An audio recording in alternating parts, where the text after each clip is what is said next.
जय शिवराय। सर्वप्रथम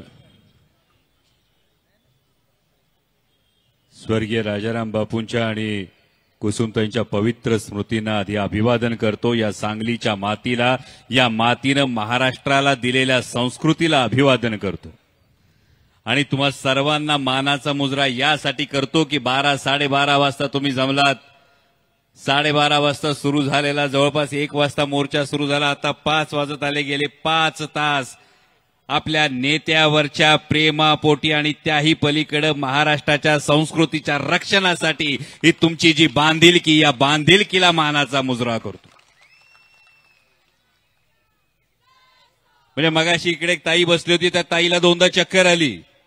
2दा चक्कर आल्यानंतर मी सांगितलं अरे त्यांना कुणीतरी उपचारासाठी घेऊन जा। त्यानंतर मला कळलं की त्या स्वतः नाही म्हणतायत, एका माऊलीची ही बांधिलकी आहे आपल्या नेतृत्वाविषयी आणि त्यामुळे या बांधिलकीला मानाचा मुजरा। कारण हा विषय केवळ व्यक्तीचा नाही।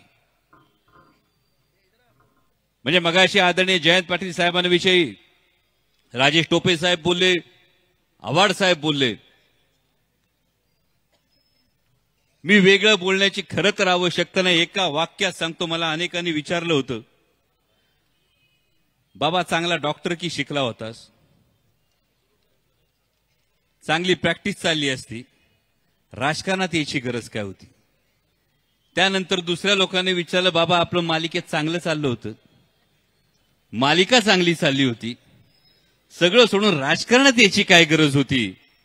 उत्तर एकच होतं, माझ्या समोर एक व्यक्ती होती, ज्या व्यक्तीला पाहून मला कळत होतं राजकारणात सुद्धा सुसंस्कृतपणा असतो, तो टिकवता येतो आणि त्या माणसाचं नाव म्हणजे आदरणीय जयंत पाटील साहेब। हे ठामपणे आज तुमच्या समोर सांगतो। म्हणजे केवळ एका पक्षात काम करतो म्हणून नाही, तर महाराष्ट्र, पूर्ण महाराष्ट्र, जवळपास 3 वेळा आदरणीय जयंत पाटील साहेबांबरोबर पालथा घातलाय। संपूर्ण महाराष्ट्रभर फिरलोय, 2 शिवस्वराज्य यात्रांच्या वेळी फिरलोय, 2 वेळा विधानसभेच्या प्रचारांच्या वेळी फिरलो आणि या सगळ्यामध्ये कळलं सुसंस्कृतपणा काय असतो। आणि म्हणून मगाशी जेव्हा मोर्चा सुरू झाला शशिकांत शिंदे साहेब, तेव्हा काही लोकांची भावना अशी होती, म्हणजे आमचे धैर्यशील भैया बसले, धैर्यशील भैयांच्या मनातलं आता वाचता यायला लागले। भैयांनी पहिलं वाक्य वाचलं असेल, हे महाराष्ट्र संस्कृती बचाव मोर्चा पाहिजे होतं नाव का जरा वट्टीवर आणा मोर्चा पाहिजे होतं नाव? पण महाराष्ट्राची संस्कृती जी आहे, ही संस्कृती 2 अर्थाने आहे। महाराष्ट्राच्या मनात जसा राग असतो तशी मनगटात रग असते। जर सरळ चाललं तर सरळ, आणि वाकड्यात कोण शिरलं तर तंगड काढून देणारं ही सुद्धा संस्कृती आहे आणि हे विसरून चालणार नाही। पण जेव्हा आपण राजकारणाचा विचार करतो, जेव्हा आपण समाजकारणाचा विचार करतो, म्हणजे मगाशी जेव्हा दिलीप पाटील बोलत होते तेव्हा उद्वेग काय, राग काय, संताप काय, तुमच्या भावना काय, त्या सगळ्या गोष्टी समजत होत्या। आणि फक्त टीआरपी मिळवण्यासाठी शिव्यांचीच बाराखडी काढायची असेल तर अ पासून न्य पर्यंत सगळ्या शिव्या आम्हाला बी देता येतात। पण देवानी जिभेच्या बाजूला दाताचं कुंपण घातलंय हे सांगण्यासाठी की माणसाला संयम का गरजेचा असतो, हे सांगण्यासाठी देवानच ती निर्मिती केली। आणि आमच्या वाडवडिलांनी आम्हाला शिकवलंय, गटारात पडून शिव्या देणाऱ्याला काही लोक वचकून राहत असतील, पण जेव्हा संधी मिळते तेव्हा वचपा काढल्याशिवाय सुद्धा ती राहत नाही आणि शिव्या घालणाऱ्या समोर कोणी नतमस्तक होत नाही। महाराष्ट्र हा शिव्यांसमोर नाही, महाराष्ट्र हा कायम विकासाच्या ओव्यांसमोरच नतमस्तक होतो। ही महाराष्ट्राची संस्कृती आणि ही संस्कृती आपल्याला जपायची, ही जोपासायची। मगाशी तुम्ही काही पोस्टर घेतले, काही लोकांचे उल्लेख झाले,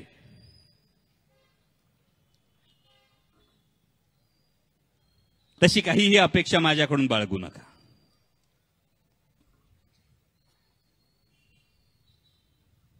कारण माझ्या घरी 1 नाही 3-3 कुत्री आहेत। अहो कुत्रं कोणावर धावलं त्या कुत्र्यावर कोण जात नाही हो, आपल्याला लोक बोलतात।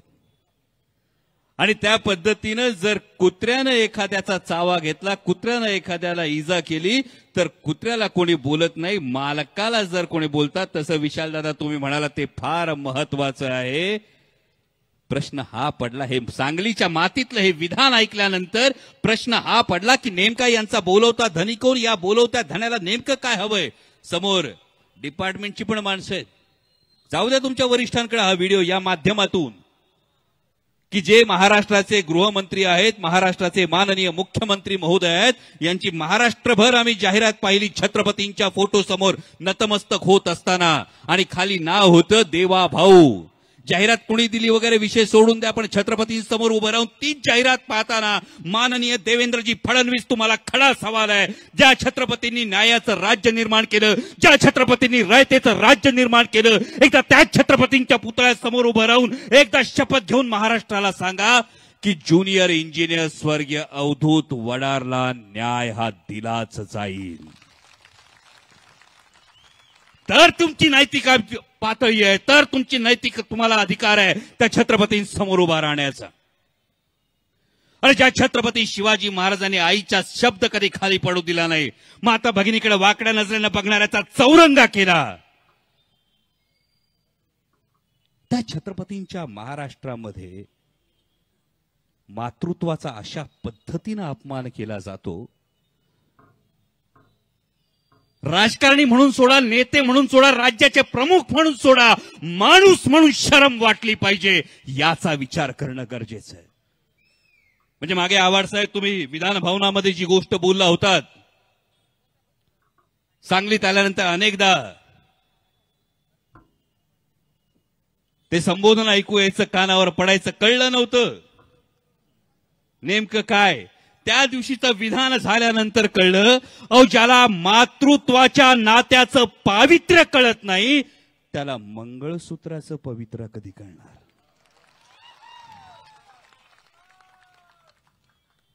अहो जगातलं एकमेव नातं आहे, 9 महिने गर्भात ठेवल्यानंतर पोटच्या लेकरानं लाथा मारल्या तरी सुद्धा त्याला आपल्या काळजातलं दूध पाजणारं एकमेव नातं आहे, ते आईचं नातं आहे. आणि त्या आईच्या नात्याचा असा अवमान होत असताना महाराष्ट्राच्या माननीय मुख्यमंत्री महोदयांना, महाराष्ट्राच्या दोन्ही उपमुख्यमंत्री महोदयांना आणि सत्तेचा मलिदा चाटण्यासाठी लाचार झालेल्या महाराष्ट्राच्या प्रत्येक मंत्र्याला हा सवाल आहे, कुणाची छाती झाली नाही का, पाठीचा मणका राहिला नाही तुम्हाला. एका मातेचा अपमान होत असताना, महाराष्ट्रातल्या मातृत्वाचा अपमान होत असताना कान धरून हा माणूस चुकतोय. हा स्वाभिमान कुणाचा जागृत राहिला नाही, हे दुर्दैव आहे आज महाराष्ट्राचं. आणि म्हणून या गोष्टीचं वाईट वाटतं, या गोष्टीचं दुःख होतंय. बारे महाराष्ट्राचे मुख्यमंत्री मोठमोठे पोस्टर लावत असतील, होर्डिंग लावत असतील, पण विशालदादा तुम्ही म्हणालात ना, ती एक फार महत्वाची गोष्ट आहे. विधान करताना आम्ही पण म्हणतो की महाराष्ट्राचे माननीय मुख्यमंत्री देवेंद्रजी फडणवीस, आपल्याकडून अपेक्षा आहे की आपण एक सुसंस्कृत व्यक्तिमत्व आहात. विधान आल्यानंतर माननीय मुख्यमंत्री महोदय, होय आमच्याकडून ही अपेक्षा आमची तुमच्याकडून होती, राज्याचे प्रमुख म्हणून होती, कारण तुम्ही एका राज्यात एका पक्षाचे नाही, तुम्ही महाराष्ट्राचे मुख्यमंत्री आहात. पण आपलं विधान काय आलं, एक आक्रमक नेते आहेत म्हणून तुम्ही असं स्वैर सोडणार. आणि जर तुम्ही असं स्वैर सोडणार असाल तर लहानपणी आम्हाला इंग्रजीमध्ये एक म्हण शिकवली होती, A man is known by the company he keeps. म्हणजे माणसाच्या आजूबाजूला जशी माणसं असतात तसाच तो माणूस असतो.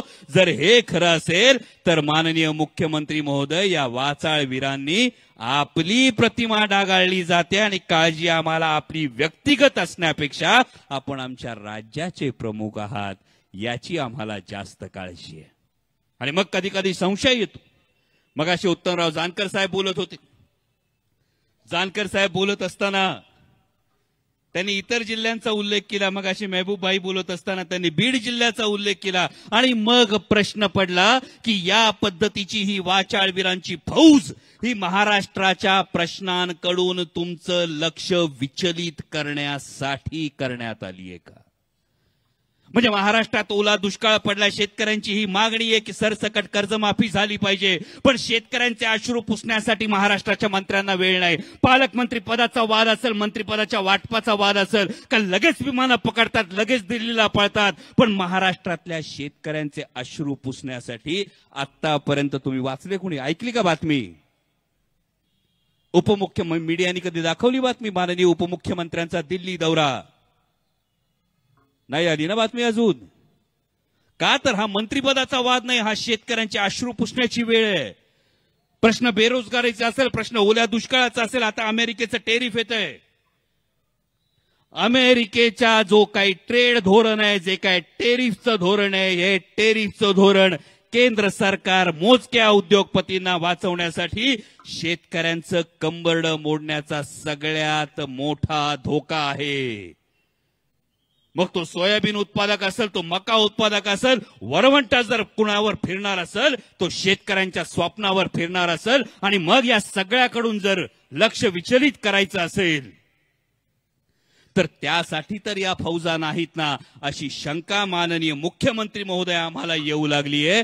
आणि त्यामुळे तुमच्याकडून अपेक्षा आहे की आता तरी पाठीशी घालण्यापेक्षा कान धरा, कान उपटा. नाहीतर महाभारताचा मगाशी उल्लेख विशालदादांनी केला, जर मान्य मुख्यमंत्री महोदय आपण अशाच वाचाळवीरांविषयी मौन बाळगत राहिलात तर मैसभेमध्ये द्रौपदीचं वस्त्रहनन होत असताना मूग गिळून थंडपणे गप्प बसणाऱ्या भीष्माचार्य, द्रोणाचार्य, कृपाचार्य यांची भूमिका तुम्ही बजावत आहात असं म्हणायचं की अप्रत्यक्षपणे पाठिंबा देणाऱ्या धृतराष्ट्राची तुमची भूमिका आहे असं आम्ही समजायचं? याचं उत्तर एकदा आम्हाला द्या. आणि हे ज्या कोणी फौजा सोडल्या असतील, मगाशी आमच्या एका तरुण मित्रानं मस्त मला एक शेर लिहून दिला होता. का होता तो? ईडी, ईवीएम, गद्दारी, भौंकने वाले कुत्ते, फौज तो तेरी भारी है. ईडी, ईवीएम, भौंकने वाले कुत्ते, फौज तो तेरी भारी है. जंजीरों में जकड़ा हुआ जयंत पाटील अब भी तुम सब पे भारी है. आणि म्हणूनच जाता जाता फक्त एवढं सांगतो, ही तुमच्या मनातली जी धग आहे, हा तुमच्या मनातला जो राग आहे, ही तुमच्या काळजातली जी आग आहे, ही तुमच्या मनगटातली जी रग आहे, ही शाबूत ठेवा, ही राखून ठेवा, हा विस्तव धरून ठेवा. विस्तवानी जाळायचं नाहीये. विस्तव जर चुलीत टाकला तर ऊब आणि उभारी देतो, आणि जर ही ऊब आणि उभारी मिळाली तर घरं उभी राहतील. ही घरं उभी राहिली तर महाराष्ट्राची संस्कृती कायम राहील. आणि या सुसंस्कृत महाराष्ट्राच्या राजकारणासाठी तुमच्या प्रत्येकाच्या या वज्रमुठीची, या निर्धाराची गरज आहे. आज तुम्ही हा निर्धार दाखवून दिलात. आज संपूर्ण महाराष्ट्रात हा संदेश गेलाय. म्हणजे अगदी महाराष्ट्राच्या टोकावरून चंद्रपूरच्या आमच्या बेबीताई ओके असतील किंवा आहिरीच्या शाहीनताई हकीम असतील, कुठे आहेत? महाराष्ट्राच्या टोकावरून आल्यात. आहिरी विधानसभा आणि चंद्रपूर. आणि म्हणून तुम्हाला सांगलीकरांना पुन्हा एकदा मानाचा मुजरा करतो की हा संदेश तुम्ही आज महाराष्ट्रात दिलात की हा महाराष्ट्र झुकणार नाही, हा महाराष्ट्र दबावासमोर वाकणार नाही, हा महाराष्ट्र आपल्या सुसंस्कृत राजकारणाचा वसा आणि वारसा हा कधीही सोडणार नाही. आणि आदरणीय जयंत पाटील साहेबांच्या पाठीशी तुम्ही असेच ठामपणे उभे आहात. याबद्दल तुम्हा सर्वांना पुन्हा एकदा धन्यवाद देतो. आणि माननीय मुख्यमंत्री महोदयांकडून शेवटी एक अपेक्षा व्यक्त करतो की या सुसंस्कृत राजकारणाची परंपरा जपण्यासाठी आणि जोपासण्यासाठी राज्याचे प्रमुख म्हणून केवळ शिबिरांमध्ये नैतिकतेच्या गप्पा हाणण्यापेक्षा एकदा धडक कृती कार्यक्रम राबवा. धन्यवाद. जय हिंद, जय महाराष्ट्र, जय शिवराय.